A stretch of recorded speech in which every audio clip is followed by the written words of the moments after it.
And good morning on Thursday, May 25th, episode 233 of the 359 podcast. And we apologize for such an unprecedented, unfortunate hiatus that was due to unforeseen circumstances.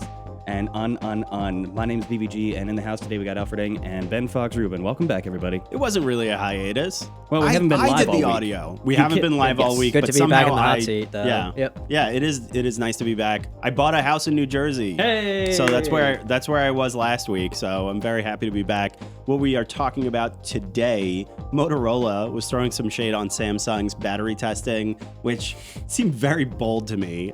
We'll get into that. Roger Cheng wrote that story yesterday. Also, there's a new feature from T-Mobile called Digits. We'll get into that.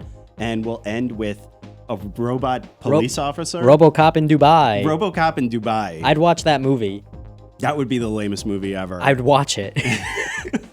It would be better than Sharknado. So send in your questions and comments. Brian, our producer, is going to get to as many as he can at the end of the show. Let's do it. Let's podcast. Once Brian's ready, we'll make it happen. Oh, we're ready. Let's do it. Okay, let's go then. Ben, here we go. Buckle up. 3, 2.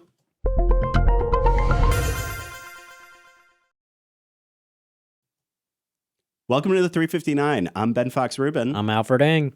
Samsung cobbled its reputation back together thanks in part to its new 8-point battery testing process, which should prevent future train wrecks like the Note 7. But rival Motorola this week panned the new testing as more of a, quote, marketing campaign and said it could have avoided the Note 7's battery problems from the get-go. That's pretty bold.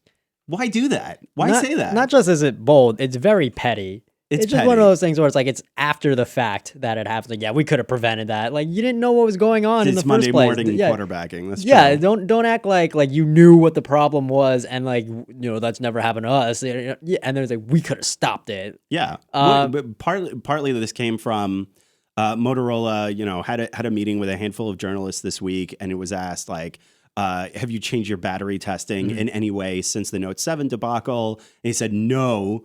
We know what we're doing with lithium-ion batteries. We didn't change anything. It does seem almost a little too cavalier. It was just such an odd shot for them to take in this sense, as far as why don't you tout your phone's great battery life, with Motorola and their modular phones, how it's different from the Note 7 where, all the phones are stuck in there with their batteries, where with this you can put an extra battery pack or mod it so things like this wouldn't happen, but more so it was no, we would have fixed that error. Yeah, that never would have happened great. to us. Come on, it's man. so weird. Mods are dead. Mods never took off. They're still trying to push for it. They're trying to push for it, but I don't think mods are really going to happen. So I guess the best thing that they can do is, take a crap on Samsung and hope for the best. It's such an absurd, claw their way back. Next up, T-Mobile introduced a new feature called Digits, which lets you sync your phone number across devices and get this, use one phone for multiple phone numbers, letting you toggle between your work and personal phone numbers, which sounds like a pretty nice feature. I really like it. It makes so much sense. Think about your email, where it's if you leave one computer at home, you don't think I can't check any emails because I don't have that computer. It makes so much sense to just have all the numbers on one device. There were a few, on Monday, I left my work phone at home, and I was I hope nobody calls it or wants me to do any work today, because I'm not, they're going to have to call me on my landline. Right, but who would benefit? We talked about this before the show. Who would benefit the most from this feature? This seems perfect for drug dealers. There you go. Where they can just have their burner numbers on that It would be phone. a burner number and not a burner phone. And then you don't have to keep buying, really, cheap phones. Yeah, I love it. I love drug dealing. I'm kidding. I'm not drug dealing. But if I did, if I would use Digits. This is very useful. Last, Dubai put into action a new police robot. This is really hard to keep my face straight on this one, which it will station in malls and tourist attractions. You can use its touch screen to report crimes. It also looks like a mannequin, which is pretty creepy, and it's got an adorable little hat on it. It's such a weird form factor. Form factor? Come on. Why the hat? Why the hat? Why does you don't put a bow tie on your Echo? I would put a bow tie on my Whereas Echo. to give it a little human look or whatever. It's a machine. It's meant to serve its job. In Stanford at the Stanford Mall, they have those mall cop robots. Right. It's called the Night Scope, and it looks like a little dome. It's a little trash can Yeah, thing. Yeah, that makes sense. It's there. I know it's a robot, but You give me this like mannequin-looking robot that I can come up to and like press buttons on its chest. It's so weird. I don't know about this whole thing. So get this. Also, Dubai plans on eventually having 25% of its Dubai police force be robots by 2030. It's just, I don't know. That's a lot of robot hats to Right. They're going to run out of robot hats. Anyway, if you want to read more about these toys, check us out on CNET. I'm Ben Fox Rubin. I'm Alfred Ng. Thanks for listening. You may not put a bow tie in your Echo, but the hipsters in Brooklyn do. Oh, they definitely do, and they get those bow ties off of Etsy. I love that you just started cracking up the moment that it's just so silly looking. I'm sorry, like I know not enough about this story to judge it objectively, but it does look silly. He's got a little hat. He does. I mean, it's very funny looking. The point is like for like low profile stuff. So like if you want to go pay like your fine, like a parking ticket or whatever, you don't have to go all the way to the court or like the police station. You can just go there. But I'm also like, it doesn't have to be a robot. That could also just be a kiosk. Of course. To like report crimes and get information. Like they literally have that in New York City with like on the subway, like that little like kiosk thing that you just press the button and you talk to somebody or like pops up a screen depending on like how old your station is. You don't have a mannequin. Dude, this is what I think. I think like everybody in the tech world and government and whatever looked at their watches and were like, it's 2017. We should have had more robots by now. Kind of like their book report was due or something. And now we're cobbling together a bunch of these ridiculous looking robots. They're like, I don't understand what the point of them are. Listen, like, we've what's had the purpose? All right, look at the literal RoboCop from 1987 and then remade in, what was it, 2014? 2014. Yes. And as arguably bad as the remake was, like the RoboCop still looked kind of cool in a way, like far from perfect, far from as iconic as the original. Was like, all right, that doesn't look silly. It looks kind of meh. And then you get like Ghost in the Shell that just came out this year, and it's still kind of about technically a RoboCop to a certain extent. And then you got a little guy over here. Yeah, I know. Well, I think one of the problems is, and we've discussed this before, is that any robots that do come out that are kind of facing the public, like consumer facing, they intentionally try to make them look cute because they don't want to make them look scary. Because Hollywood has made everybody think robots are scary. Back up. You don't think that looks scary? It looks creepy. It looks kind of weird. Take but the hat off, and that's some iRobot. Maybe that's why they needed the hat. I would throw a punch at that robot any day of the week. That is not a frightening. But the thing is, like, it doesn't have to be like cute to not be scary. It could have just been like a kiosk or like literally like a stick with that screen. Why does it need arms? That stick. What is this robot going to do with those arms? If it was a stick. Choke you in your sleep. Right. If it was a stick, I still would want the adorable little hat on it, though. So, like, at least put the hat on because, it. like, it's supposed, like, the main point of it is that, like, touchscreen on its chest. Right. So you built a whole thing around it just for the touchscreen. But why does it need arms? I get maybe legs for like, wheels so it can move around and stuff and, like, tell people to get out of here or something. What is it going to do with those arms? It looks like it looks like it could like judo chop somebody with that though. We are 100% in agreement that this robot is stupid. Wait, hold on. Scroll to the right a little bit and look how serious this man is. Right. Like he's like, we're doing robot. this. We're doing it. And he has all those like medals and stuff. I don't know what that's for, but well, then the robot's got some catching up to do. Right. He's a rookie cop. This looks like a buddy cop movie. Oh my God, I would watch that. We're taking you off the Robo 4. And then like the season finale is that robot gets caught up in like ransomware. Let our robot go. Give me back my robot.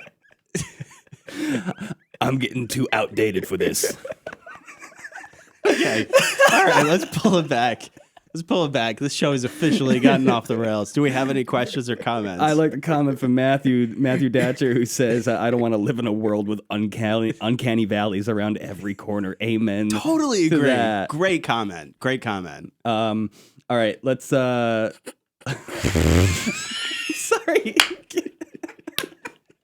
So distracted by this damn thing. What's with its eyes? It doesn't need eyes. Are those either. cameras? They may be cameras.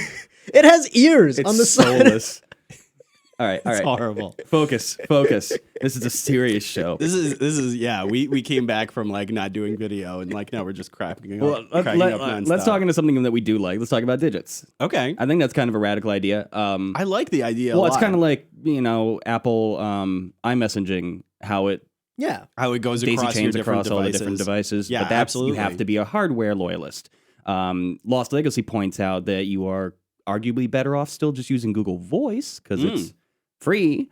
That's a good point. I think this is also free, but you have to be a T-Mobile customer. Yeah. So this is a way And of like it depends on how many lines you want to add. right. Also, I mean, I really like it. I'm saying like they made a good point where it's like we're treating like phone numbers as if they're like Emails or no, they're not treating them as if they're emails. Like before, like right now, like the way that we look at phone numbers, it's like it's almost as if it's like a social security number or something. Where it's like this number is directly tied to me, kind of thing, and it's only directly tied to this device or this SIM card that's in it, and it makes no sense. Like you should be true. treating it like messengers or like Well, email. previously a telephone number was more like an IP address. It Yeah. was tied to a physical location and Right. an address. But now it's more like a QR code that's identified with a subject, the person, a hand. Yeah. So I like the way they're thinking about this. I mean, I wouldn't even put it past it. Someday the idea of a traditional number is kind of retired. Yeah. Sure. Yeah, that's true. Yeah, In their marketing of this too, they also mentioned the idea that you would have a specific phone number that you would give out only for dating or something like that. So you would have disposable numbers that, like, you know, So I don't that, know if like I if like some this creepy person. stalker or whatever like keeps calling, you can just like ditch that phone number. Right. Kind of thing. That to me seems pretty smart because, like we were saying before, like your phone number is so Yeah. tied to your. Well, I guess current that kind of makes sense. identity. Like we have a work email and Yeah. a personal email and Yeah, I know. And Reporters, then you have like a spam a drug email. deal email. Yeah. and- So, yeah, let's get back to the drug dealing. I part. know reporters that will only give out like their Google Voice number. That's smart. Then Yeah. they have better filtering. Yeah, Better basically. gatekeeping. That's the idea with this though, where it's like the weird thing in their No, advertisement. that's kind of the opposite, though, Yeah. isn't it? You're able to. I mean, it's not the same number though. It's just all numbers can sync onto one phone. Oh, I see. So I guess I didn't yeah. understand. Oh, and they're Yeah. that's disposable even- numbers, but Yeah. they all go to the same phone. Yeah. That's cool. Yeah. Because I largely utilize that anyway. It's like all my notifications buzz me in my pocket and Yeah. causes me major anxiety. It'd be nice to have more control over that. And like I look like a jerk on the subway a lot of times when it's like I get a work email, but I'm also reading something on like my phone. Oh, I do at that all same- the time. Yeah, I'm just saying like I'm trying to show off. it's really crowded and like I'm already holding my phone and then I'll like accidentally like elbow somebody and it's just like I have another sorry, phone. this is for my second phone. I'm more important than you. Oops. Yeah. At one point, I was carrying around 3 phones when I was like messing around with the Gross. Samsung Galaxy. What were you doing? How did you hold the Edge. third one? oh, were you testing it though? I was testing. Yeah, I was That's- playing with a Galaxy. What was it? That's It was a, like the that's Edge a field from test. last You year. didn't actually have 3 phones. I did. Yeah, but like that's I was supreme level toggling douchebaggery. between. Were you just it wearing was. 2 of them like shades? I would just put like them over- all down on my lap and tried to read the New York Times, like across. At least you didn't have like 3 phone holders like on your That would be belt. amazing. That would be Somebody walks by and it's like, this guy's an intense hacker. definitely nobody has ever said that about me. Here's a fascinating thought from Matthew in the chat again. Are 10 digits enough numbers to be throwing them away willy-nilly? Good point. That is a really good point. that is one of the issues too. They're like legit running out of phone numbers. I didn't know that. We're gonna have to actually start using the 555s. At least in New York. That's why they've had to come up with like new area codes where it's like 718, 646, 212. They're all like Right. starting to get taken because there's so many people in the city. I was like, all right, we're 929 now. Like that's like I don't even know if 929 is new. I know they came out with a new one recently. I can't keep track. Yeah, I know there's- we're 646, which is a newer one. But Yeah, I just think that one's I not think we're even going to that see new. more. I think they're going to find a way to repurpose Mm-hmm. some of the area codes, being that they're not going to be tied to a physical location again. Like we were talking about, the phone Yeah. numbers are less about. But they brought in the area because there's a lot of codes. rural areas Yeah. where they don't exhaust yeah. those numbers. But they at brought all. them in think so. originally because it's like they ran out of like phone numbers with just like 7 like digits is the thing. So it was like, okay, we'll use this one for like Manhattan, this one for Queens, that kind of thing, because it was like we need more combinations kind of thing. I remember being able to call somebody in Brooklyn like with only 7 digits. That was like so great. that was Yeah. definitely back in the day. That was like late 90s. yeah, that was back. That's probably I was- before when I was late in- 90s, but like that's when I remember. Whatever. it. That was back in like when I was growing up in the Philadelphia area. Everybody was 215, and then eventually we got switched over to 610. So it was the same situation. I will for say me. this is what I do like about area codes though, is that it tells you how long somebody's been like an OG like in that neighborhood for. Because Sure. if somebody like comes through and they have like a 646 number or like a Yeah, like they're not 929 real. number, is like I know you're not from here. I know you're a faker. Yeah. Abdul points out 359 area code. I looked it up. It's Bulgaria. Really? Mm-hmm. What? Yeah. That doesn't Maybe make that's any where we do sense. the 359th episode. Ooh. What, we do it in Bulgaria? So first we actually need a budget. yeah, Travel. which we don't. $359. Hey, before we bring things all the way around full circle and take some shots at the shade, Andres, getting a little pushy in the chat here. Hey, what's up? Would any of y'all buy the Galaxy Note 8? Any of y'all three? Yeah. How do you know Sure. that that's his like voice? He typed y'all. There's All no right, way. but like fair. doesn't I I say say y'all? You're an Assimilate. anomaly of- You're an Assimilate. anomaly of biology. I would. Yeah, I would definitely consider getting it. One of my major hesitations with. Wait a minute. Did he ask about the Note 8? The Note 8. The Note 8, it's not out Doesn't yet. exist. I thought he was asking about the Samsung Okay, but like Galaxy theoretically, S8. if No, the no. Note 8 He's came asking out, us if we Theoretically, would- a phone that I've never seen before and that I would consider it. is now just rumored. No, I wouldn't because I don't like phablets. I get like smaller Yeah. phones. So But it's no, gonna I be wouldn't buy that. perfect. I'm basically not buying Okay. any new phone until they come out with another SE like upgrade. Yeah, the SE. I mean, like we're waiting to see what the next Google Pixel will look like. Obviously, the 10th anniversary iPhone is expected to come out. I was strongly considering the S8 for a while, but the fingerprint sensor in the back kind of caused me a little bit of hesitation. So I don't know. But a I'm lot still of in the people have market. adjusted to it. I mean, Yeah. it's one of those things. It's just a learning Or curve. just You use just the- get I'm over it. curious about what the It Pixel was just should look like. It was an odd choice. Yeah. That's all. It seemed pretty clear that it was a last minute thing. So it wasn't, the worst thing in the world, but still. Yeah. All right. Let's talk about Motorola. First of all, Ankit says, does Motorola even exist anymore? That's a good point. I mean, like that was partly why they threw shade in the first place at Samsung because That's Samsung yeah. and Apple are like the duopoly. That's the other thing too. When you introduced that story and you said like rival Samsung, That was- like Motorola, and I'm like rival. Yeah, I mean, That's- like they're a That's rival a phone strong maker. term. Yeah. I don't think that they're rivals. They're both phone makers. That's true. That doesn't That's make a them good point. rivals. I mean, yes, they're both vying for the same. They're both Yeah. categorized. Like me in They're the and- same both in place. the same rival Yeah. category, but that's a very good point. Yeah. And I like that ZZPZA. Zbza.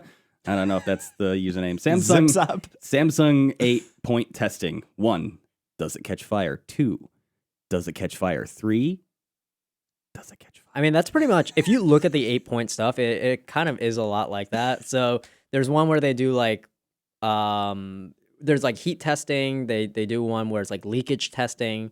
There's one where it's like puncture testing where they don't like exactly hammer nails into it, but it's like, it's all mechanical. Right. But it's pretty much, we like make it go through all these conditions and see if it catches fire. That's basically it. Wait, you hear that?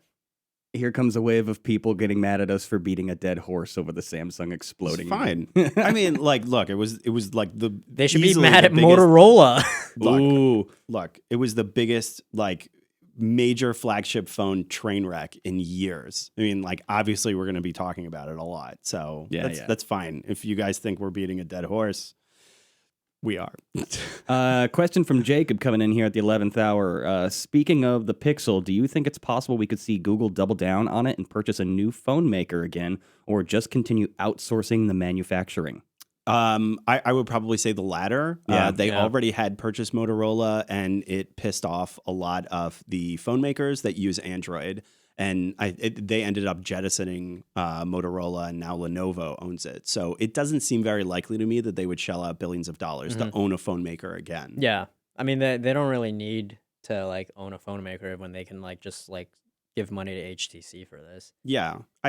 And if they can, with the second iteration, actually make it a little bit more customized, make the design a little bit nicer, then there really isn't much of a purpose for them to like Yeah. own like whatever The hardware all the aspect of- hardware yeah. and the factories Yeah. and the employees and all that other stuff. That being said, though, Google is also like kind of rich, so yeah. maybe They they could can kinda do they have whatever all the this hell they money. want. Yeah. Yeah, but like Apple doesn't make its own phones. Make It 'em gets in Foxconn space. to do that. Yeah. Yeah. So it but, goes like- and like ships it out Yeah. to China, and like Foxconn does like all the heavy lifting for them. So From a business standpoint, it's pretty obvious that outsourcing would be the smarter way to do it, but at least for Google. Yeah. Because if Google were to own like a brand like Motorola again, I just think that it would be the same situation that was a couple years ago, where everybody's like, wait a minute, why are we using Android if you're gonna like go after us like this heavily? I just hope that all future headlines related to Motorola and Samsung are like, anytime something bad happens to Samsung, Motorola comes out and like,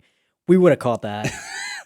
Like yesterday, I wrote a story about how like the iris scanner on the Galaxy S8 is like easily hacked, Right. with like a piece of paper and like contact lens. Like No if you take a photo of somebody's eyes like in like night mode, it like uses like the infrared like shots, and then you put a contact lens over it so it looks like it's an eye. it's textured. Holy cow! Yeah, and then like they held up the piece of paper to like the Galaxy S8, and then it unlocked it. I really want to see a headline from Motorola where it's like, we would have caught that. We would have too, caught right? that because we don't offer an iris scanner. Would have never happened. You get snake though. Hey, one more. This is a Nothing goes over my head. a good question, Catch it. a little out of left field from Andres again, who, by the way, was from Texas. Whatever happened to the Motorola Project Aura? I was really hoping for that to come out. Project Aura was from Google. That was Google. That was a Yeah, Google? but that was a modular thing too. Correct. They canned it because, like Ben said earlier, mods are pretty much dead. Yeah. Except with Motorola. Yes. You It were was right such about a that. cool promo demo thing that they showed off, though. What It's a neat fun idea. It is a fun idea, but I think in practice, people don't really want to do that. Yeah, I just think don't there's wanna- I thought it was a lot of amazing. liability to it. There's a lot more moving parts to fail. there's more You're asking stuff for trouble. that you have to carry around, and if you want, Well, I if feel you like want you'd want a good build camera, get a your- good camera. I think you'd build your dream phone. You wouldn't be Yeah. like sitting out there going, Optimus Prime on this thing all damn day. yeah. But again, moving parts, sliding parts, connections fail. That thing is Yeah. just asking for I mean, trouble. I thought it was a great idea, but then it came into like, that thing is like, Project Aura like did not seem like future proof to me, in the sense where it's like, okay, I got all these parts and stuff, and then like 1 year later, it's like, oh, there's these new parts out, and the phone that you have is not compatible with them, so you need to get the new thing too. And it's one of it just like didn't seem very future proof to me. Yeah. That's probably a good place to wrap it up for the day. But before we go, Loss of Legacy is asking what our E3 plans are, and I'm going to advise you to go ahead and ping old Jeff Bacalar Right. over on the 404, because I believe he's your guy to talk to about CNET's E3 coverage. Very much Yes. the He gaming guy. is likely going to be there. I can't confirm that think 100%, but historically he's been the guy to go. Also, we might as well tell people that we're going on hiatus next week, Memorial Day hiatus, so we'll be back in time for WWDC. So we sketched out for a few days, and now we're formally taking a few more days off. Yeah, Sorry, we need guys. to catch up a little. Sorry. So, but yeah, we'll be out. Enjoy the long weekend, and let's wrap this thing up. 359 podcast is available on iTunes, TuneIn, Stitcher, SoundCloud, Feedburner, Google Play Music, and CNET.com. I didn't expect you to stop. I was just gonna like read it at the same for time real? as you. That would have been even weirder. We'll work on our harmonies for next time. I say y'all. Anyway, thanks everybody for watching, and we'll be back in time for WWDC. See you then. Later.